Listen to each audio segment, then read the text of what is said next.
Today we are going to discuss about science laboratories, their planning, their maintenance and the common accidents in laboratories. तो सबसे पहले हम discuss करेंगे about the that is planning of science laboratories. जैसे कि हम बात करते हैं कि साइंस एक ऐसा सब्जेक्ट है जिसमें हम we can not provide only the theoretical knowledge to the learner, but along with the theory, practical real experiences, experimentation, it occupies very important place in the field of the science.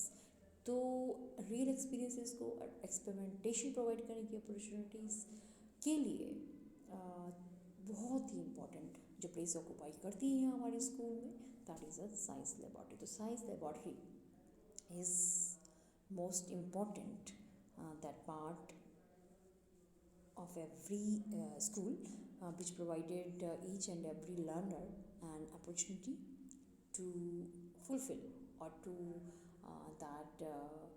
perform the activities, to perform the experiments that they have read in the fourth wall of their classroom, or in other words we can say that to provide the real life experiences or to provide the real that practical aspects of the theoretical one.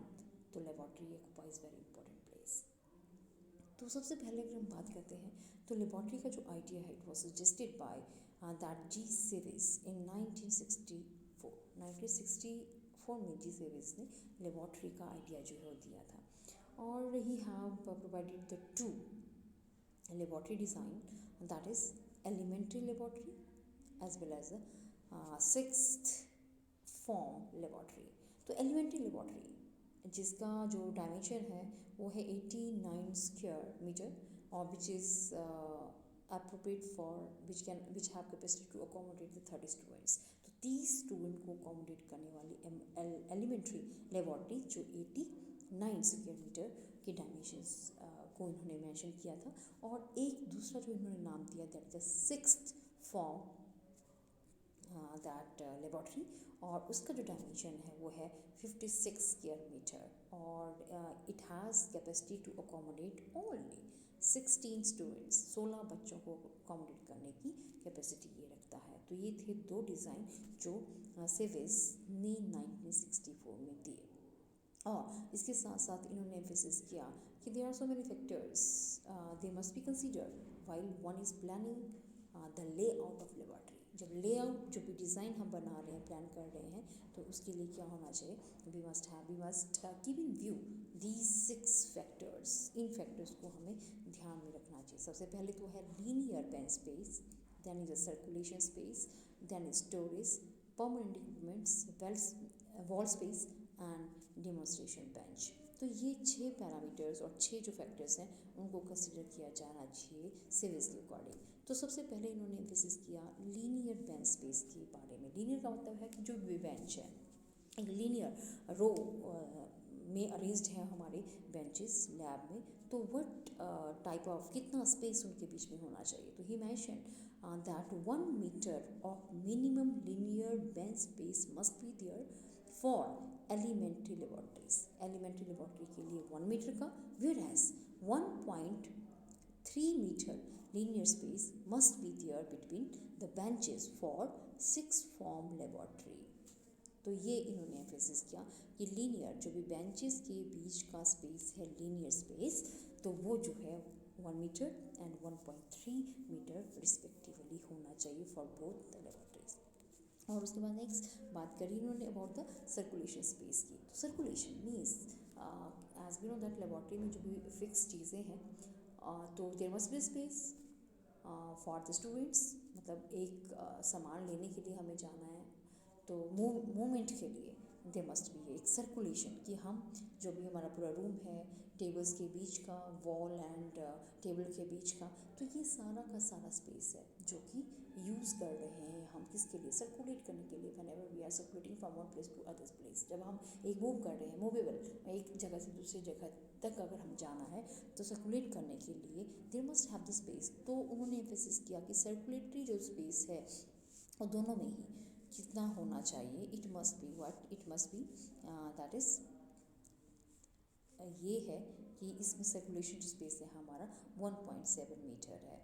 तो wall, table table का जो भी है particular आने जाने की जो जगह है, वो लेबॉर्ट्री में एटलीस्ट 1.7 मीटर का उसमें हमारा सर्कुलेशन स्पेस जो है होना चाहिए, ताकि लर्नर्स जो है इजीली, कोई क्राउडेड ना हो, हैफिजर्डली जो है ना, वहाँ हैफिजर्ड मैनर में बच्चे ना खड़े हों। तो अगर खड़े हैं तो उनके साथ में ही क्रॉस करने के लिए जो है अप्रोप्रिएट प्लेस होना उसमें चाहिए।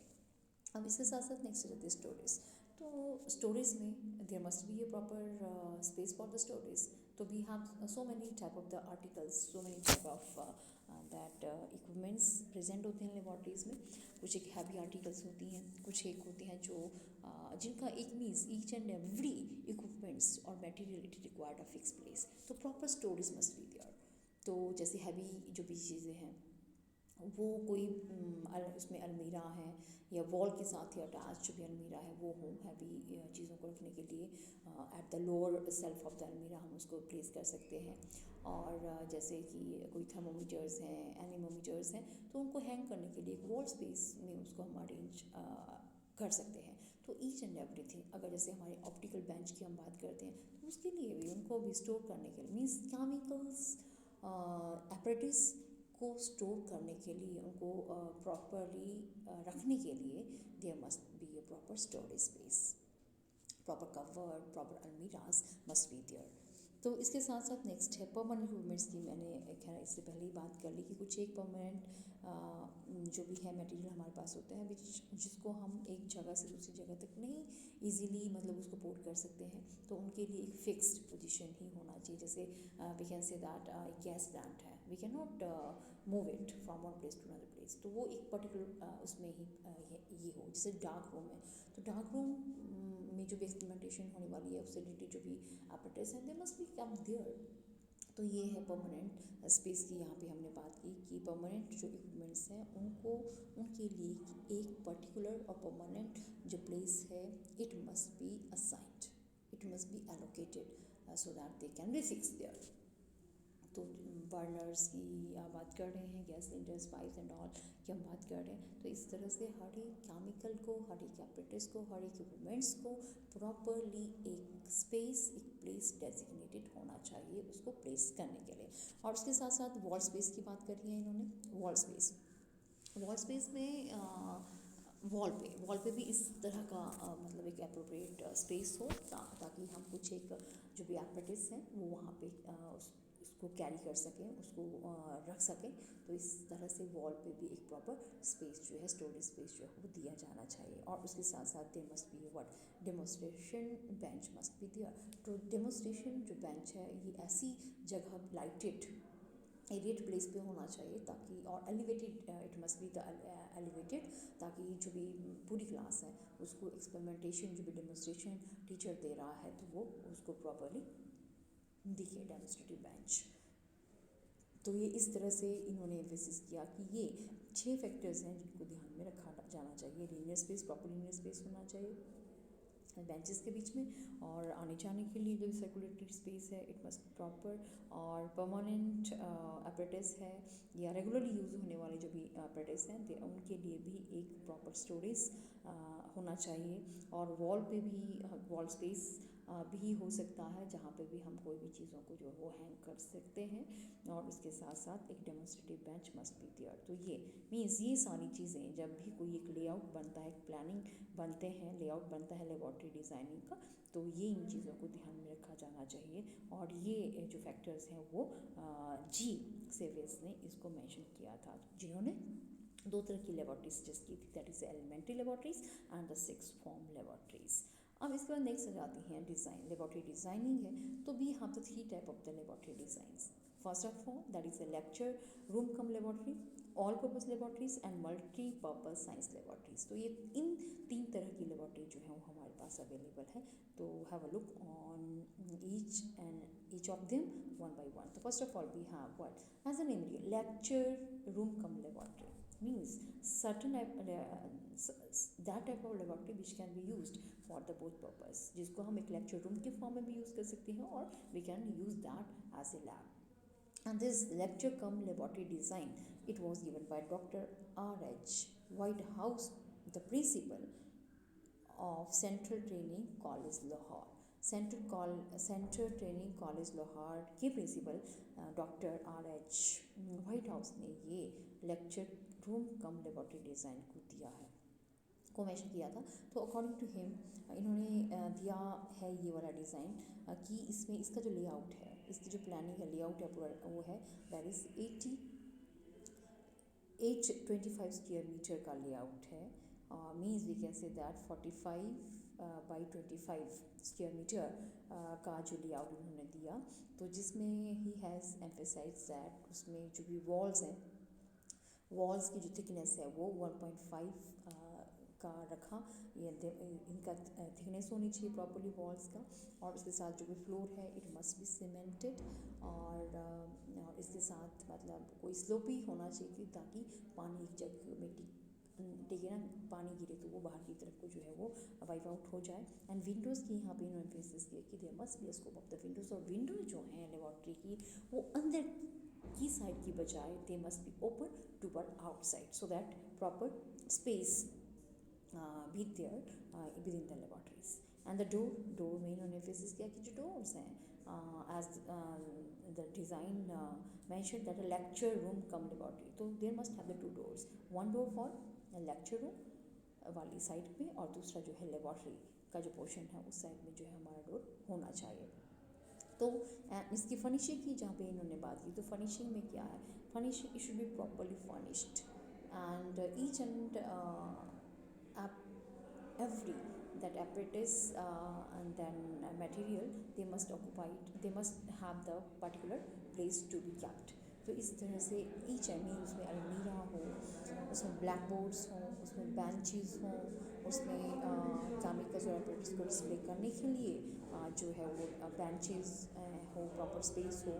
तो इस तरह से उन्होंने एक मेंशन किया था। तो इस लेआउट के according what he have mention कि जैसे अलमीराज की बात इन्होंने की, तो अलमीरा मीन्स जो रूम है, तो जो हमारा डेमोस्ट्रेटिव टेबल है टीचर का, तो इस डेमोस्ट्रेटिव टेबल के दोनों साइड के साथ में ही वॉल की साइड में, तो साइड में जो है वो अलमीराज हों, और उसके साथ साथ एक टीचर के लिए एक डेमोस्ट्रेटिव टेबल, और इसी डेमोस्ट्रेटिव टेबल के बैक साइड में जो है क्या होना चाहिए, देयर मस्ट बी व्हाट, इसमें जो है एक ब्लैक बोर्ड, ताकि टीचर ने जो भी लिखना है वो वहाँ पे लिख सकता है। तो और इसके साथ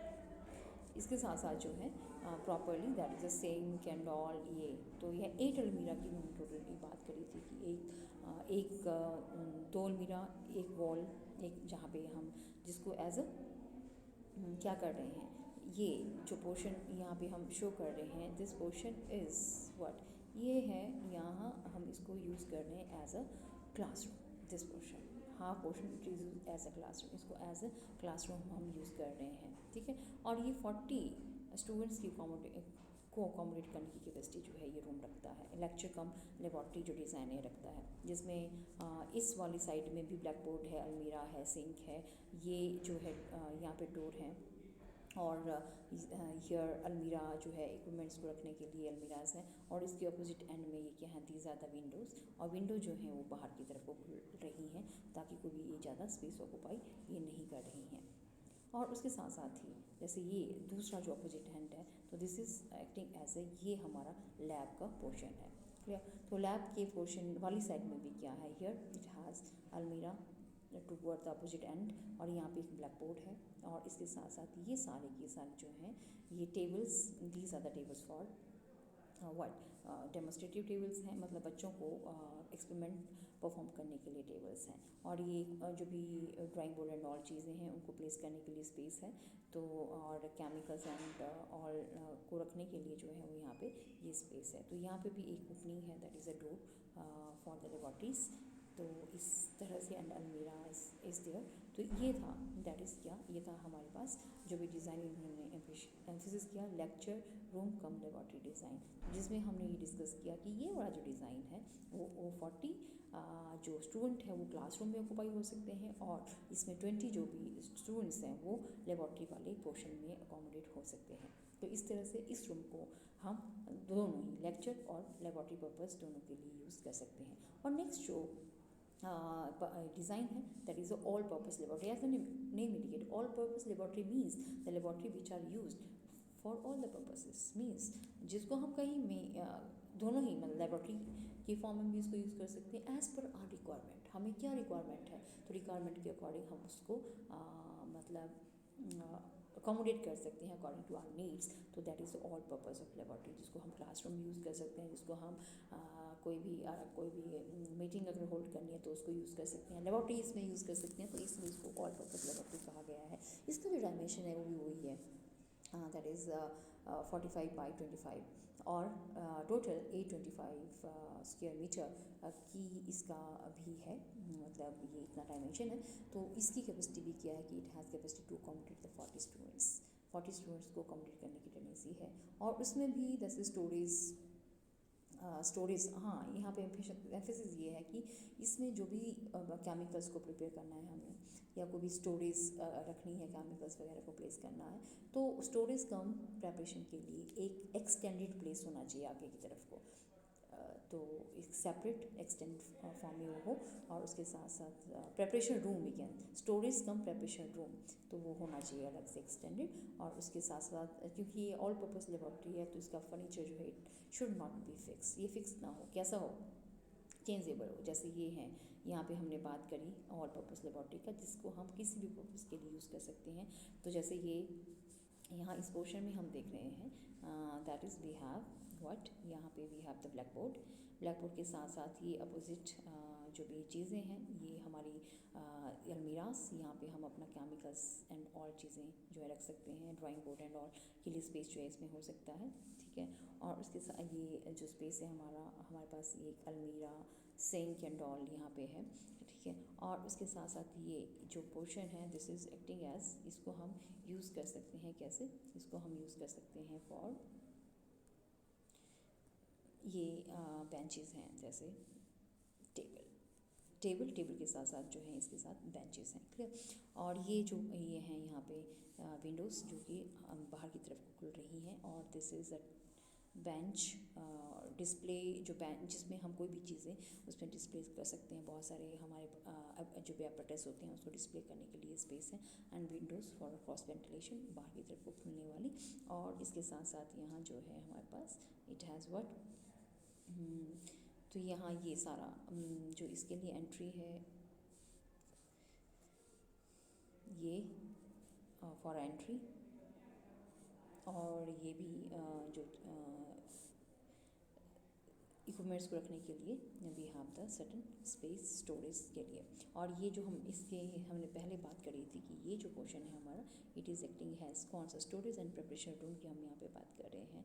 तो इसके लिए ये एक्सटेंडेड है बाहर की तरफ, मतलब इसके साथ ही है, तो जिसको हम एज ए डार्क रूम भी यूज़ कर सकते हैं फिजिक्स एक्सपेरिमेंट को यूज़ करने के लिए। और जैसे कोई गैस प्लांट एंड ऑल है, ये केमिकल्स हैं, उनकी प्रिपरेशन के लिए भी हम इस स्टोरेज को रखा जा सकता है। जो भी असिस्टेंस है हमारी, वो यहाँ पे जो है वो असिस्टेंट अपने जो भी काम है वो इसमें कर सकते हैं।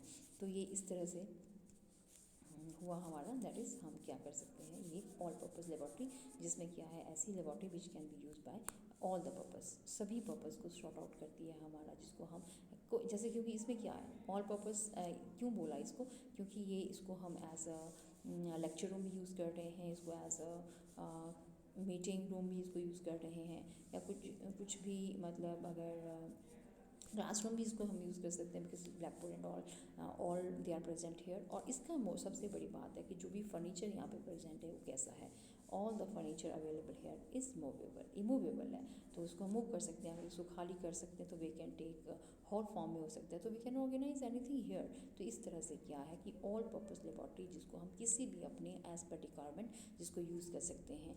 लेबॉर्ट्री वैसे जो भी चीज़ें फिक्स्ड हैं वो तो खैर लेबॉर्ट्री की ही रिक्वायरमेंट्स हैं, उसको से रिलेटेड इन्फॉर्मेशन है, इससे रिलेटेड मटेरियल ही है। तो ये इस तरह से ऑल पर्पस लेबॉर्ट्री जो 40 स्टूडेंट्स को अकोमोडेट करने की कैपेसिटी रखता है, एंड देन उसका डायमेंशन जो है 80, पूरा जो स्पेस की अगर बात करें तो 825 स्क्वायर मीटर का स्पेस ये रखती है। तो this is all about the all purpose laboratory. अब ऑल पर्पस लेबॉर्ट्री के साथ हमारे पास आ जाती है that is a multipurpose laboratory. As the name indicate multipurpose laboratory, which multi means जो एक किसी पर्टिकुलर सब्जेक्ट के लिए नहीं बनी है, but it solve our multipurpose को ये सॉल्व करती है। And this idea of the multi-purpose laboratory was first given by Mr. Srivastava, or NCERT has published this for 24 students के लिए। तो सबसे पहले NCERT ने जो है ये डिज़ाइन जो है वो डिज़ाइन किया है, जिसमें 24 स्टूडेंट जो है वो अकोमोडेट कर सकते हैं, और उन्होंने 99 में ये डिज़ाइन जो है मल्टीपर्पज़ लेबॉर्ट्री का दिया था। तो जिसमें मल्टीपर्पज़ मीन्स ये ऐसी लेबॉर्ट्रीज़ हैं क्योंकि साइंस इट हैज़ थ्री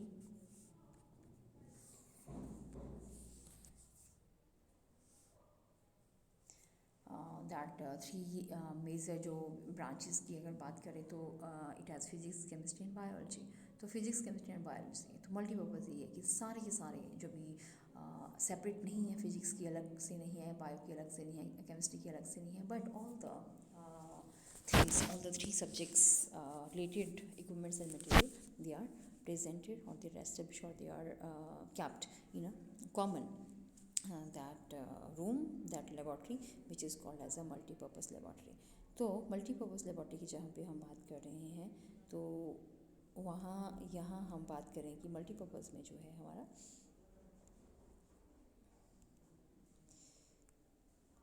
ये रहा इसका। तो हियर ये डिज़ाइन है, यहाँ पे ये this is a space for the अलमीरा फॉर केमिकल और एपरेटस को कैप्ट करने का है, और ये जो पोर्शन है this is a black board, और ये टीचर का डेमोस्ट्रेटिव टेबल है। टीचर के डेमोस्ट्रेटिव टेबल के ठीक पीछे जो है ब्लैक बोर्ड है, अगर उनको कोई इन्फॉर्मेशन लिखनी है, और ये टीचर्स के लिए एंट्री के लिए डोर है। और उसके साथ साथ जो है वो भी यहाँ पे इस स्पेस में भी हियर जो भी हमारा ये दैट इज़ कोई गैस प्लांट एंड ऑल है, या कोई हम डिस्टिल्ड वाटर प्रिपेयर करना है, तो उसकी बनाने के लिए ये चीज़ें जो है वो यहाँ पे रख सकते हैं। और उसके साथ साथ जो है जैसे ये रहा हमारा दैट इज़ दिस साइड, एक साइड जो है we are making use of word, एक को हम यूज़ कर रहे हैं कैसे, एक को हम यूज़ कर रहे हैं ये पोर्शन है हमारा, जस्ट लाइक Q24 की हमने बात की, तो it has a four tables, और 4 टेबल क्या है यहाँ पे sink it is fitted here. और क्योंकि इसको हम मल्टीपर्पज़ली यूज़ कर रहे हैं, केमिस्ट्री का भी ये पोर्शन को फुलफिल करती है। और इसके साथ इस टेबल के साथ क्या है, हियर आर 6 टूल, तो 6 इंटू दैट 4 वो क्या हो गया, 24 स्टूडेंट को अकोमोडेट कर सकता है। ये स्टूडेंट्स यहाँ पे होंगे, ये दिख रहे हैं आप यहाँ इस साइड को, ये फिजिक्स का इस एक वॉल की साइड पे जो है वो फिजिक्स वाला पोर्शन है, इसको रखने के लिए जो है हमारे पास स्पेस है। और बाकी इस साइड को जो है हम बायो का जो भी विंडोज़, देयर आर विंडोज़, ये विंडोज़ जो हैं अपोजिट एंड पे हैं, दिख रहे हैं। एक पोर्शन में फिजिक्स वाले पोर्शन पे भी 2 विंडोज़ आर देयर, और अपोजिट क्रॉस वेंटिलेशन के लिए बायो वाले पोर्शन में भी विंडोज़ जो कि बाहर की तरफ को खुल रही हैं। और this portion is for the physics, इसके लिए है, और ये बायो के चीज़ों को रखने के लिए और बायो की एक्सपेरिमेंटेशन करने के लिए है। और tools they are present here for both, that is a bio के वाले में अलग से हैं, और इस तरह से। और here this is the portion for keeping in view और to kept to keep the experiment to apparatus as well as the chemical of the chemistry, तो केमिस्ट्री के apparatus को रखने के लिए वाला पोर्शन है यहाँ पे। तो इस तरह से ही हुआ हमारा। और यहाँ पे हम बात कर रहे थे that is a laboratory designs की, तो जिसमें हमने डिस्कस किया कि we have the 3 type of the designs. हमारे पास जो है मल्टीपर्पज़ लेबॉर्ट्री डिज़ाइन भी है, हमारे पास ऑल पर्पज़ लेबॉर्ट्री डिज़ाइन भी है, और हमारे पास जो है लेक्चर कम लेबॉर्ट्री डिज़ाइंस भी है। और सबसे पहले जो डिज़ाइनिंग की अगर बात की, प्लानिंग की बात करी, तो सबसे पहले सिविस ने जो है लेबॉर्ट्री लेआउट की प्लानिंग को मेंशन किया था, and he have proposed 2 forms of the laboratory design, that is elementary laboratory and the 6th form laboratories planning। Or he emphasizes that we must keep in view the linear bench space, circular rated space, storage, permanent equipments, wall space, and demonstrative bench, etc. In these things should be considered के according जो है planning की जानी चाहिए। और सबसे पहले जो था वो डॉक्टर RH वाइट हाउस ने जो है वो लेबॉर्ट्री डिज़ाइन दिया था, that is a lecture cum laboratory, जिसमें इन्होंने एम्फेसिस किया था we can make use of that laboratory जो है वो दोनों तरह की हमारी मतलब उसको दो पर्पज़ शॉर्ट हो सकते हैं सॉल्व हमारे कि वन दिस डिज़ाइन इस डिज़ाइन के तहत one portion can be used as a lecture room and next portion it can be used for the laboratory purpose and all purpose laboratory as well as the multi-purpose laboratory we have discussed। अब इसके साथ साथ next जाती है maintenance की। अगर हम बात करें maintenance of that laboratory material, तो लेबॉर्ट्री में जो रखा गया मटेरियल है apparatus है इट नीड्स प्रॉपर मेंटेनेंस। अगर हम उसको मेंटेन नहीं रखेंगे तो प्रोवाइड हो जाएगी चीज़ें, डिस्ट्रॉय हो जाएगा। तो टू इसलिए जो भी लेबॉर्ट्रीज हैं they must be properly maintained. What should be keep in view to maintain the laboratories? सबसे पहले तो आ जाती है कि we must purchase the adequate apparatus and material as per accommodation. जितना हमारे पास अकोमोडेशन है उसके अकॉर्डिंग ही हमें अपना जो मटेरियल है उसको परचेज करना चाहिए। और उसके साथ साथ हर एक जो भी आइटम्स हैं, हर एक जो भी एपरेटस और केमिकल्स हैं, उनके लिए एक fix place must be there. Fix place should be designated to every items. और उसके साथ साथ there must be a stock register हो लेबॉर्ट्री में, और it must be properly what updated वो होना चाहिए। और जो यूजेबल चीज़ें हैं, यूजेबल चीज़ें they must be kept on the racks. जो भी रैक्स एंड डिस्प्ले जो भी बोर्ड्स हैं तो उसमें डिस्प्ले होनी चाहिए, रैक्स में डिस्प्ले होनी चाहिए जो हम फ्रिक्वेंटली जो है वो यूज़ करते हैं। और जो हैवी आइटम्स हैं they must be placed in a low part of the shelves. ये नहीं कि बहुत बड़ी बड़ी चीज़ें भारी चीज़ें हैं उसको हम रख रहे हैं अपर सेल्फ के टॉप पे, तो वो वुडन की अगर सेल्फ है तो वो टूट भी सकती है। तो इस तरह से कोई भी मिस हैपनिंग एंड ऑल हो सकती है लैब में। और उसके साथ साथ जो है reagent and chemicals for frequent use be display on the working table. जो भी केमिस्ट्री की अगर हम बात करते हैं तो उसका जो रिजेंट और केमिकल्स हैं वो क्या होना चाहिए, वो वर्किंग टेबल पे ही डिस्प्ले होनी चाहिए चीज़ें। और जो भी हाईली कोरोसिव और पॉइजनस केमिकल्स होते हैं वो तो लॉक में ही रखे जाने चाहिए, बच्चों की पहुँच से परे वो चीज़ें रखी जानी चाहिए। और उसके साथ साथ जो भी केमिकल्स हैं वो प्रॉपरली लेवल्ड होने चाहिए। और जो भी एपरेटस हैं वो प्रॉपरली क्लीन होने चाहिए आफ्टर द यूज़। और डार्क जो भी AgN होती है सिल्वर नाइट्रेट है, it must be kept in a dark bottle away from the sunlight. और उसके साथ साथ जो भी हाइड्रोस्कोपिक हैं जो इजीली एब्जॉर्ब कर लेती हैं वाटर को, उन केमिकल्स को ईयर टाइट जार्स में हमें प्लेस करना चाहिए। और जो भी हॉट एपरेटस हैं they should not be kept on the painted surface. Painted surface पे अगर हम उसको रखेंगे तो वो पेंट उखड़ सकती है। और जो कोल्ड एपरेटस हैं एकदम से सडनली आउट ऑफ सडन उनको हीट नहीं करना चाहिए। तो और उसके साथ साथ जो भी स्टॉपर्स लगी होती हैं बॉटल्स में, तो that stopper they must not be changeable. Interchange नहीं करने चाहिए केमिकल्स के, तो कोई भी रिएक्शन जो है वो कॉज कर सकती हैं। और इसके साथ साथ जो है दैट इज़ आयरन जो आर्टिकल्स हैं they must be grease regularly, ताकि उनमें कोई भी रस्टिंग ना हो सके। और जो वुडन आर्टिकल्स हैं दे मस्ट बी प्रॉपरली और पॉलिश रेगुलरली, ताकि उनका जो लाइफ है वो लॉन्ग रहे। और जो भी ब्रास एपरेटस होते हैं they must be clean with Brasso. Pitambari का नाम आपने अपने घरों में सुना होगा, जिससे आप अपने ठाकुर जी या जो भी घर में रखे भगवान या चीज़ें होती हैं उनको वो साफ भी करते हो, तो ब्रासो का यूज़ करना चाहिए ब्रास के एपरेटस को साफ़ करने के लिए।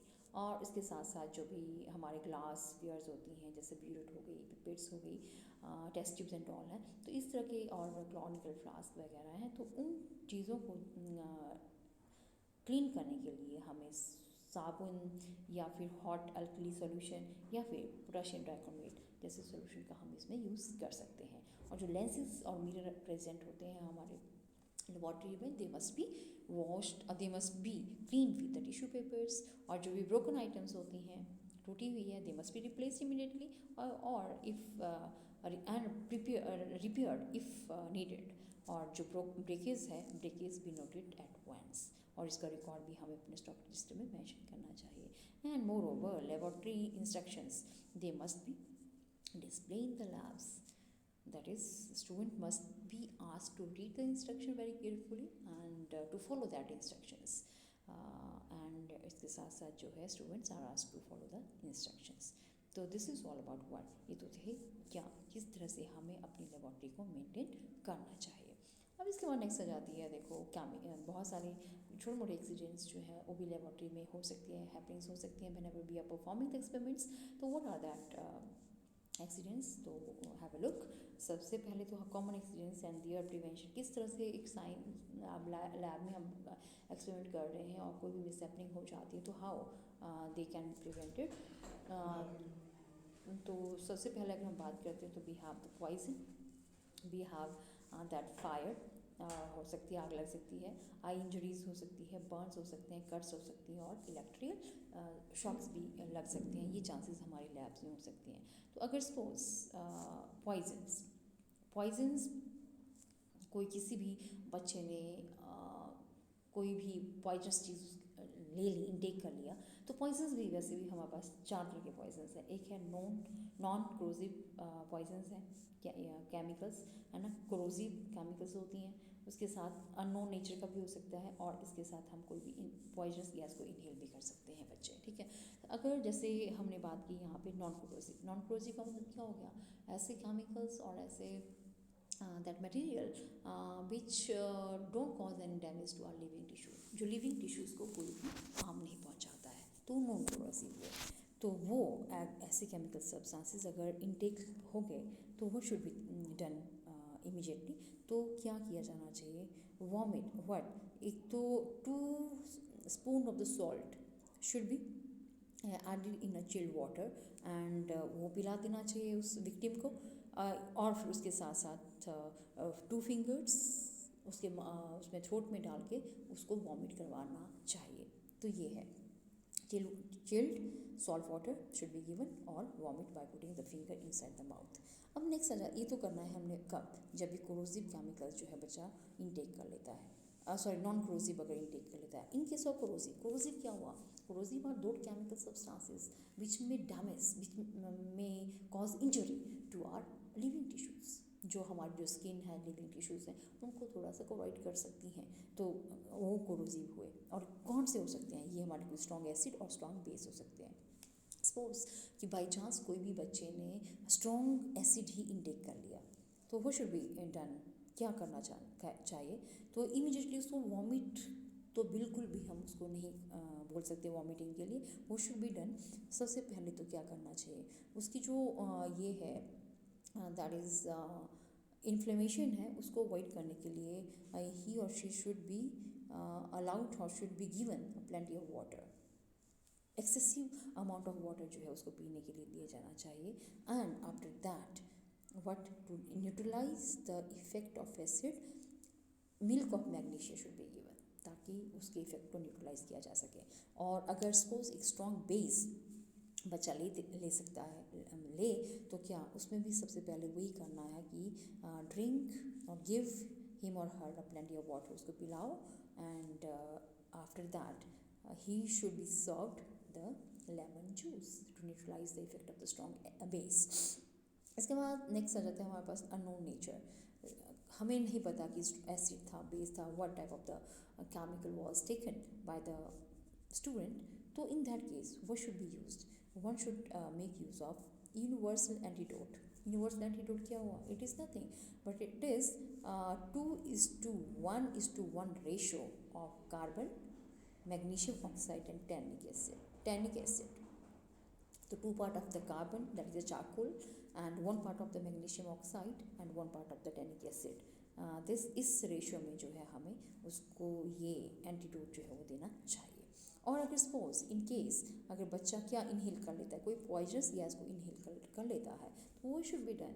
तो जो भी विक्टिम है उसको सबसे पहले तो हम फ्रेश एयर में ले जाएं, उसके जो क्लोथ्स हैं उसको थोड़ा लूज रखें और इमीडिएटली उसको हॉट कॉफ़ी है और हॉट जो टी है यू शुड बी सर्व्ड। और अगर कहीं इन केस जो क्लोरीन और ब्रोमीन के फ्यूम अगर उसने ले लिए हैं, तो ही और she must smell the ammonia उसको स्मेल करवानी चाहिए। एंड उसका जो माउथ है it should B rinsed with sodium bicarbonate to neutralize the effect of chlorine and bromine fumes. तो this is all about the poison. तो पॉइजन के बाद नेक्स्ट आ जाते हैं हमारे पास फायर। तो बड़े ऐसे इंसिडेंट हो सकते हैं, ऐसे सोर्सेज हो सकते हैं that may cause fire in the lab, just like ignition of the solvent vapours, just like carbon disulphide है, सॉल्वेंट वेपर्स हैं, सॉल्वेंट है जो वोलेटाइल्स होती हैं ये चीज़ें। तो ये इनकी वजह से भी क्या हो सकते हैं, ये वोलेटाइल जो भी वेपर्स हैं है ना, they can catch the fire, they may cause the fire in the labs. तो उसको ये हो सकता है। और उसके साथ ignition by the reactive chemicals, कोई भी रिएक्टिव केमिकल्स हैं तो उसकी वजह से भी जो है वो मतलब फायर लग सकती है। तो वो शुड बी देयर। मतलब ये सारी चीज़ें जो भी केमिकल्स हैं, सॉल्वेंट वेपर्स हैं, they must be kept away from the source of heat and they must be placed in tight, year tight जो भी ये होती हैं जार्स होती हैं उसमें उनको रखा जाना चाहिए। और reactive chemicals just like we have reactive chemicals की अगर हम बात करते हैं तो वी हैव सोडियम जो भी हाईली रिएक्टिव है, फास्फोरस हमारे पास रिएक्टिव है।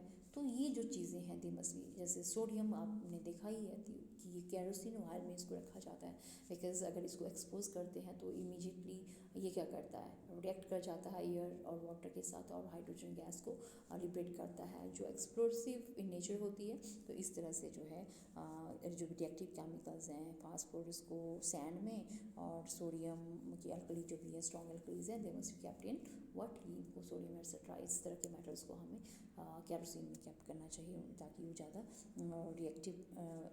रिएक्टिविटी को कंट्रोल करने के लिए। एंड अनकंट्रोल्ड केमिकल रिएक्शंस भी हो सकती हैं। सपोज कि जो भी एक विग्रस केमिकल रिएक्शन अगर हो गया तो उसको अवॉइड करने के लिए वो शुड बी, अगर हम कोई भी एक्सपेरिमेंट कर रहे हैं तो minimum amount of that salt material should be given to the learners ताकि कोई ज़्यादा नुकसान जो है उसमें ना हो। तो और उसके साथ साथ inadequate storage and disposable techniques भी हो सकती हैं। इनएडुकेट स्टोरेज का मतलब क्या है, जैसे कि यहाँ मेंशन किया है कि जो फास्फोरस की रेजिड्यूज होती हैं है ना, तो ये डिस्पोज ऑफ नहीं होती हैं। ये मतलब अगर हम इनको डस्टबिन में फेंक देते हैं तो ये ना मतलब उस पर हीट होती है, वो इग्नाइट हो सकती हैं। तो डिस्पोज ऑफ करने से पहले फास्फोरस के जो भी रेजिड्यू हैं they must be dissolve in either copper sulphate solution और ब्रोमीन वाटर में उनको डिज़ोल्व करना चाहिए, उसको न्यूट्रलाइज करना चाहिए उसके बाद ही फिर हम उसको डस्टबिन में फेंक सकते हैं। तो इस तरह से इनएडुकेट स्टोरेज भी फायर हो सकती है, तो हमें एक प्रॉपर प्रिकॉशन जो है लेनी चाहिए। Local heating due to electrical और अदर फॉल्ट्स भी हो सकती है, जैसे सपोज की व्हेनेवर अगर हम कोई भी चाइना डिश है उसको हम टॉन्ग के साथ नहीं उठा रहे हैं, हीटेड जो भी चीज़ें हैं, तो जो भी गर्म चीज़ें हैं तो उनको एकदम से हाथ से को उठाने की बजाय वो उनको हम टोंग एंड ऑल, और ये नहीं कि जो भी एकदम से मतलब हमने हीटेड जैसे वायर गॉस है या कोई भी हीटेड एपरेटस है और उनको भी स्टोर करने से पहले, उनकी प्लेस में रखने से पहले दे मस्ट बी कोल्ड, ताकि उनकी वजह से कोई भी आग लगने के चांसेस ना हो। वैसे इलेक्ट्रिकल शॉक्स भी हो सकते हैं, जैसे प्लग्स हैं हमारे, दे मस्ट बी प्रॉपरली चेक्ड होने चाहिए। कहीं ये नहीं है कि हमने इसको जो भी है शॉर्ट सर्किट होने की चांसेस भी हो सकती हैं, है ना। तो जो भी स्विच हैं, इलेक्ट्रिकल स्विच हैं, ये प्रॉपर होने चाहिए।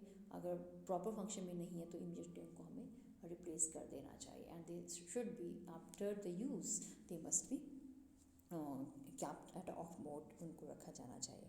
और उसके साथ साथ सोर्स है दैट इज़ लूज क्लॉथिंग और hair ignited by the Bunsen burners. तो बर्नर्स के सामने हम कोई काम कर रहे हैं और हमारे कपड़े लूज़ कपड़े हमने पहने हुए हैं और हेयर्स को ये टाई नहीं, हमने टाइट नहीं किया है, तो उसमें क्या है, उसमें भी चांसेस जो है वो हो सकते हैं, आग लगने के चांसेस हो सकते हैं। तो वो मस्ट जो अपने दुपट्टास एंड ऑल है वो बैग में डाल के, बैग को बाहर रख के, और एक लैब कोट का यूज़ जो है वो हमें करना चाहिए। और उसके साथ साथ है miss use of the gas cylinder. तो जैसे गैस सिलेंडर है, हमने गैस सिलेंडर को ऑन ही रखा पीछे से, और बर्नर्स भी ऑन ही थे, तो that may cause also the fire, वो भी आग लगने के चांसेस जो है वो उसमें हो सकते हैं। तो cylinder after the use they must be properly that turn off. और जो भी बर्नर्स एंड ऑल है, तो बर्नर्स भी क्या है वो प्रॉपरली, मतलब ऐसा नहीं है कि वो बुझे हुए हों उनका होल, तो भी प्रॉपर पोजीशन में हो प्रॉपर, तो उनको भी हमें हॉट वाटर के साथ जो है हम उनको वॉश कर सकते हैं, ताकि कोई भी किसी तरह का लीकेज जो है वो ना हो सके, और लीकेज की वजह से कहीं कोई आग ना लगे, तो ये हमें ध्यान रखना चाहिए। और इनएडिक्वेट मेंटेनेंस वही होगी शॉर्ट सर्किट्स, अगर प्रॉपरली हमने चीज़ों को मेंटेन नहीं रखा तो इनएडिक्वेसी, और ये मेंटेनेंस अगर प्रॉपर नहीं है तो ये भी क्या है, ये भी मतलब हमें जो है फायर लगने के चांसेस यहाँ पे हो सकते हैं। तो इस तरह से जो है ये चीज़ों को हमें ध्यान में रखना चाहिए, ताकि आग ना लगे हमारी इसमें लैब में, और अगर हो जाता है तो वॉट शुड बी डन। तो इग्निशन सॉल्वेंट वेपर्स को tight away from the source of heat, reactive chemicals should be stored, जैसे कैरोसिन में सोडियम को और सैंड फास्फोरस को सैंड में, है ना, तो chemical various chemical and good chemical reaction को चेक करने के लिए, चेकआउट मतलब उसको कंट्रोल करने के लिए minimum amount of the chemical should be given to the learners. और किसी भी चीज़ को, हॉट चीज़ है उसको स्टोर करने से पहले वो ठंडा कर उसको देना चाहिए, और रेजिड्यू जो फास्फोरस के हैं वो पहले डिजॉल्व होने चाहिए कॉपर सल्फेट और ब्रोमीन वाटर में। और इलेक्ट्रिकल जो भी हमारे स्विचेस हैं वो प्रॉपर फंक्शन हो उनका, और उसके साथ साथ जो भी गैस पाइप्स एंड ऑल हैं, रेगुलेटर्स हैं, वो प्रॉपरली वो दे मस्ट बी रिप्लेस्ड, और दे must be properly turn off after the use. तो फायर के बाद नेक्स्ट जाती है आई इंजरी। आई इंजरी भी हो सकती है। आई इंजरी के बहुत सारे सोर्सेज हैं, just like acid in I, acid भी जा सकते हैं हमारी आंखों में, अगर कई मतलब एसिड आंखों में चला गया तो वो शुड बी डन, तो प्लेंटी ऑफ वाटर से उसको धोएं, and it should be followed by the week solution of sodium bicarbonate. और अगर अल्कली किसी की आंख में चली जाती हैं तो वही प्लेंटी ऑफ वाटर से वॉश करो आंख को, और then it should be washed with 1% solution of the boric acid to neutralise the effect of the alkali. And the solid, अगर कोई सॉलिड सब्सटेंस हमारे आइज में चला जाता है तो हमें अपना जो आईलिड है उसको मैच स्टिक के ऊपर बैक की तरफ को उल्टा करना चाहिए, ताकि जो भी सॉलिड सब्सटेंस आई में चला गया है वो बाहर निकल जाए। और भूल के भी we should not wash splash the eyes with water, क्योंकि उस पूरा उसमें फैल जाएगा वो जो भी सब्सटेंस होगा। सो दैट, और moreover we should what we can try to remove or remove that substance from our eye with the end of the close, या फिर ग्लिसरीन में डिप जो कैमल ब्रश है उससे भी हम उसको बाहर निकाल सकते हैं आइज़ में डाल के। तो ये आई इंजरी के बारे में हमने डिस्कस किया। आई इंजरी के बाद नेक्स्ट आ जाते हैं बर्न्स भी हो सकते हैं, वही किसी भी तरह से बर्न्स भी हो सकते हैं। तो बर्न्स में सबसे पहले तो क्या हुआ हमारे पास, ये बर्न्स हो सकते हैं हीट बर्न्स, केमिकल बर्न भी हो सकते हैं, एसिड बर्न भी हो सकते हैं, अल्कली फास्फोरस बर्न्स एक्सेट्रा, ये सारी चीज़ें इसमें हो सकती हैं। जैसे बर्न्स है, हीट बर्न्स है, हीट बर्न्स अगर हो जाए तो क्या है, सबसे पहले तो क्या है, cool injured area followed by Sterlite dressing, ठंडा कर लो पहले तो, जल गया तो पानी फेंको, पानी फेंकने के बाद उसको स्टेराइड्स ड्रेसिंग करो, मीन्स कोई भी ऑइंटमेंट जो है हम इसमें लगा सकते हैं, ठीक है, बिटरीन एक्सेट्रा।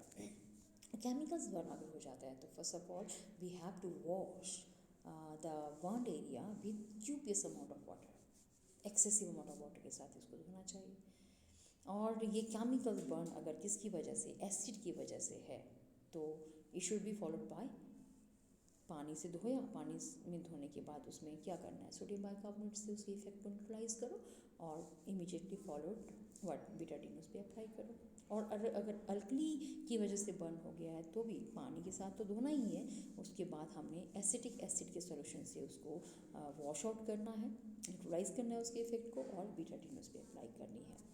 और अगर फास्फोरस की वजह से बर्न हो जाता है एक्सेस ऑफ पानी के साथ धोने के बाद, it should be followed by silver nitrate के साथ जो है उसको धोना चाहिए, वॉश करना चाहिए, ताकि कोई भी ब्लिस्टर फॉर्मेशन ना हो सके। तो ये तो हो गया बर्न्स के लिए, हाँ वो शुड बी डन।